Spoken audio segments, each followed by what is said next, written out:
Tom Pelissero covers the NFL Network, and he joins us on the program. All right, go ahead, build your team, Tom. Who's your quarterback, running back, wide receiver, tight end?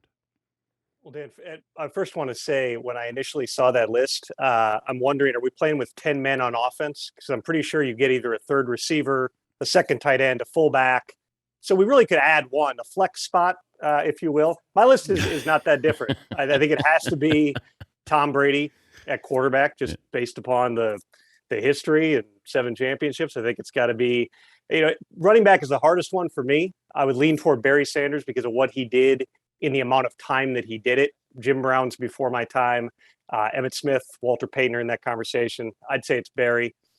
Wide receiver, Jerry Rice, and I would say Randy Moss, just because I remember watching him in 1998 and literally changed the way defenses had to play, changed the way. The Packers in 1999 drafted, I think, corners with their first 3 picks because they realized we're going to have to deal with this guy forever. And Rob Gronkowski, because he's the biggest matchup nightmare that we've ever seen at tight end.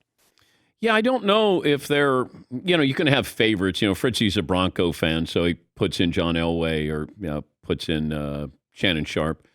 And I have no problem with Elway in there either, because we can look at Tom Brady and say the resume, but is he the best quarterback? And he won all these Super Bowls, but is he still the best quarterback? If you said, hey, Joe Montana, you got to win a game, or whoever your quarterback might be, or John Elway, is Tom Brady the best quarterback in that situation? I think it depends how you define best, because I don't think that you would look at last season. Remember, when the Bucs went into their bye in November, they weren't playing well offensively. They were kind of a mess. They looked like an average team. We were wondering, are they even going to make the playoffs? They obviously adjusted the offense. It became a lot more like what Brady had been running in New England. They went on an all-time epic run. But I don't think if you said the body of work in 2020, was Tom Brady even in the top 5 quarterbacks if you take the entirety of the season? Yeah. Probably not.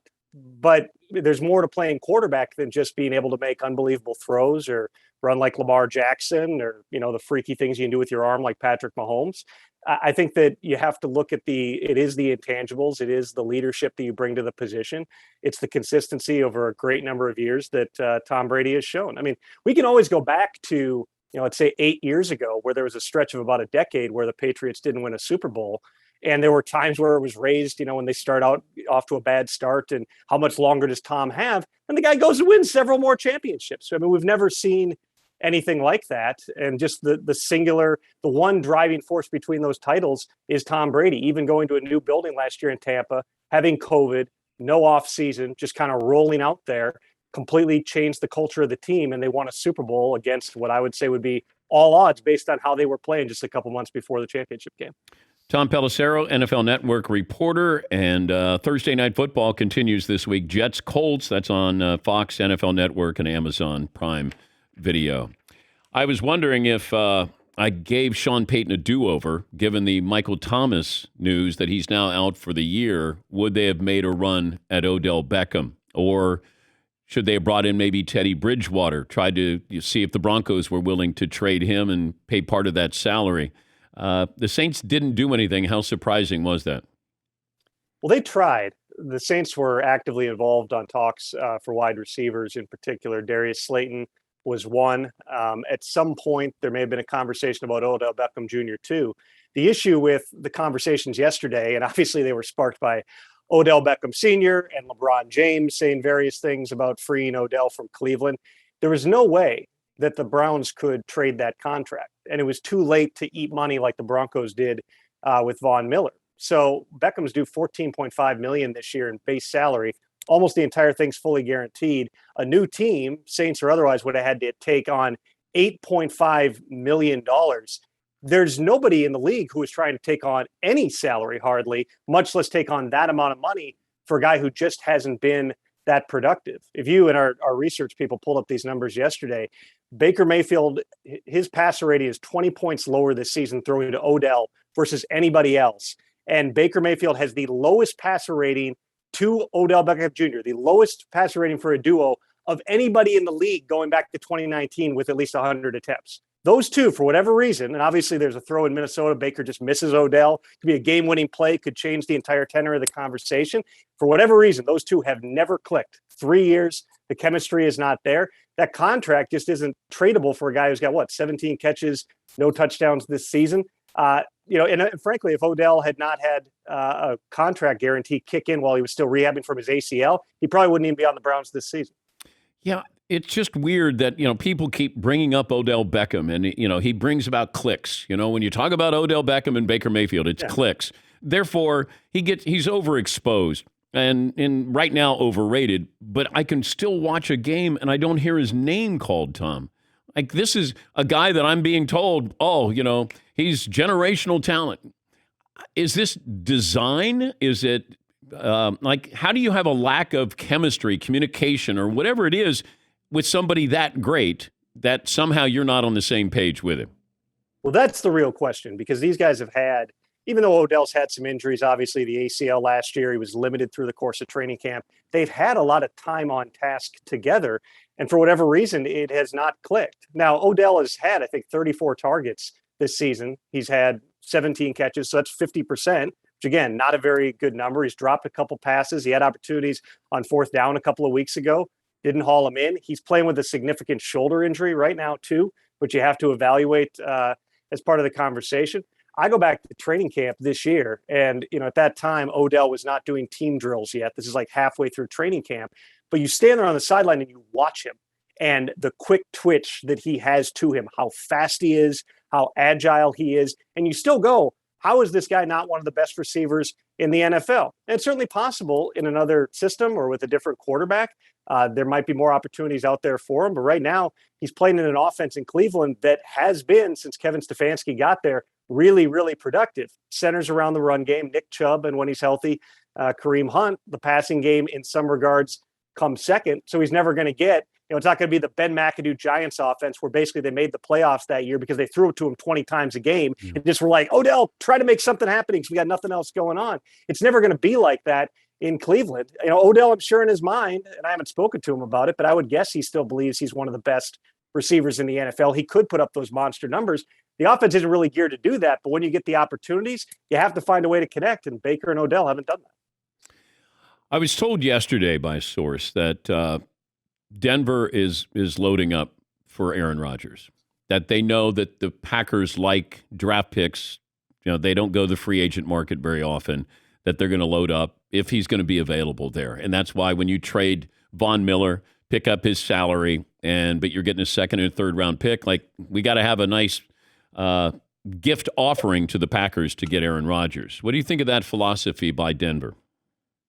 I think it's fair to say the Broncos, as of now, don't know that they have the quarterback of the future on the roster.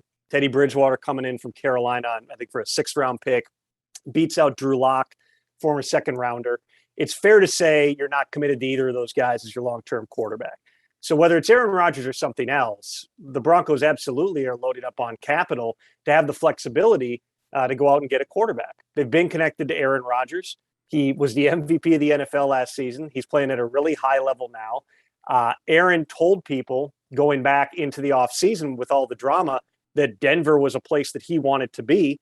And we'll see who the head coach ends up being in Denver too, which also could, alter exactly how Aaron Rodgers looks at things in terms of, where he wants to land. Think about this, though. We had so much quarterback movement last offseason, beginning with Matthew Stafford agreeing to part ways with the Lions. He gets traded to the Rams. You had Carson Wentz, who was on the move. You had, obviously, rumors and some reality, too, to Russell Wilson, Aaron Rodgers. Well, in this offseason now, Deshaun Watson did not get traded. That is an extraordinarily complicated situation, including the serious allegations of sexual misconduct. You have Russell Wilson. We don't know exactly what direction that's going to go. You have Aaron Rodgers, even though the Packers are playing well, and suddenly Aaron is throwing some bouquets to Brian Gutekunst in the front office about the moves that they have made, which don't overlook that. All three of those guys potentially could be available. This is not regarded as a really good class in the draft in terms of quarterbacks. Yeah. When I've talked to scouts and GMs and they're flying around the country watching these guys, it's not a really highly regarded group. Now, is somebody going to make one of those guys into the number 1 overall pick? History would say yes. Someone will convince themselves to do it. But if you're looking for a quarterback in 2022, and it's quite likely that the Broncos will be, you're certainly inclined to be looking at those potential veteran options over the draft. And there's at least three guys, not even counting the one-year contract guys, the Jameis Winstons of the world. There's three guys who everyone's going to be looking at. And those deals, once again, could come well before the start of free agency on March 16th. And I had a source saying, Rodgers still wants to get back out west. That I think he thought that he was going to go to the Rams, that maybe that was going to be the possibility, or he could go to the Niners. When you start going out west, how many teams are out west? That's why you got quarterbacks. Yeah, and that's why Denver seems like the option. The question is, who knows what happens the rest of the year, playoffs, any of that stuff. But I did think that Denver has a philosophy here. You'll have a new head coach next year. They're going to try to do. John Elway's probably going to try to do what he did with Manning. Recruit Aaron Rodgers the best he can, and I think it fly to Aaron Rodgers. Didn't he do that with Peyton Manning? Like he wanted Peyton so badly, he's like, I'm going to fly to you. I want to bring you in, and maybe that's what the philosophy is. If you're giving up on Von Miller, and it's an interesting team though, Tom. I think Denver quietly has a young nucleus that could be a surprise team. It's just in that division, you better have yourself a quarterback because everybody else has a quarterback, even the Raiders with Derek Carr. Well, if you're looking at the weapons, and I can guarantee you Aaron Rodgers did that last offseason when he was having various conversations and hoping that he was going to be potentially playing someplace other than Green Bay. Javonte Williams is a good young running back. Obviously, Melvin Gordon in that backfield too. Jerry Jeudy, Cortland Sutton at the wide receiver positions. Noah Fant at tight end. They've invested in the offensive line. And defensively, even though you're going through a transition, Bradley Chubb hasn't stayed healthy.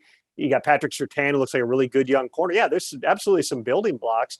And you have to credit their new GM, George Payton, just for what he has done, being able to amass assets right now, not necessarily compromising this season because they're still in the playoff race in the AFC. It's impossible to pass up a second and third round pick for a guy in Von Miller, who in all likelihood was not going to be with the Broncos beyond this season anyway. So, yes, there's definitely some building blocks in place. You can also bet, though, Aaron Rodgers is going to want to know who is the head coach. Vic Fangio's in his third year there. We'll see how the rest of this season goes.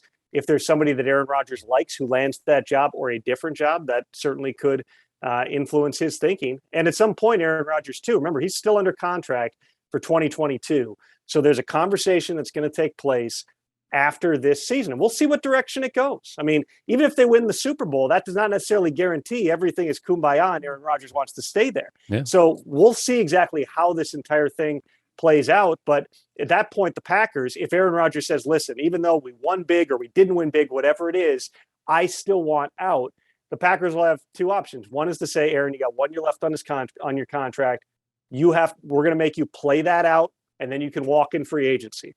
Or the Packers can say, we know we can trade this guy right now, potentially for multiple first-round picks, build around Jordan Love, reboot the whole thing, as opposed to Rodgers walking after 2022, us getting a third-round comp pick in 2023. That's a critical evaluation, and I'm sure that's something Mark Murphy, Brian Gutekunst and company have already been thinking through, even at a time where if you watch the Packers play right now, I can't imagine anybody, as much as you want to think long-term, but I can't imagine anybody is rooting for Aaron Rodgers to be someplace other than Green Bay in 2022. The Rams' philosophy, what do you make of it?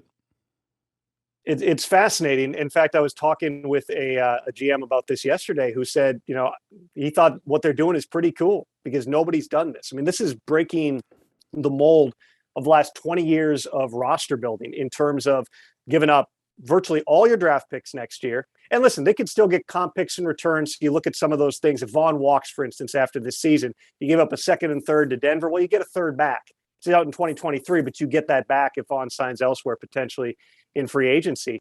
But they've leveraged themselves to the hilt. They've been extremely aggressive, going all the way back to last year when they ate Todd Gurley's salary to release him.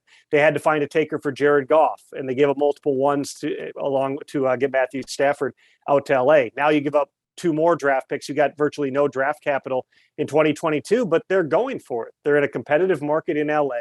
They have to look at the Chargers. Not that it's a competition necessarily, but you're playing in the same stadium. I would imagine when the Chargers are playing well, they got a hot young quarterback in Justin Herbert. You're thinking, well, we got to make sure that we're going for it every year. So that's what they've done. And I said this, all the way back in March. One of the dynamics I think is fascinating is Matthew Stafford, through his entire career, has obviously been a really good quarterback, but he's never had pressure on him before. In other words, every time that the Lions either got to the playoffs, they go 9-7, they lose in the first round again, or they go 6-10. Nobody was going, they got to get rid of Stafford. Everyone was going, it's the Lions. Boy, the Lions. If only he weren't on the Lions. Well, that's gone now. You have everything around you. If you're Stafford, he plays hurt. He takes a lot of nicks. He kind of keeps himself going. I think that's going to be one of the storylines of this entire, stretch run of the season and into January is just Matthew Stafford on the biggest stage for the first time in his career. There's no excuses. And I think a lot of Matthew as a person, having dealt with him through the years, he's obviously been, again, a really good player. But now the pressure's on. It's on John McVay. It's on the rest of that staff, because if you don't win this year after you went for it, you got to pay for that in some regard because of the capital you've given up in the future. Great stuff, Tom. Thank you. Have a great weekend. Anytime, Dan. Thanks. That's Tom Pelissero, covers the NFL for the NFL Network.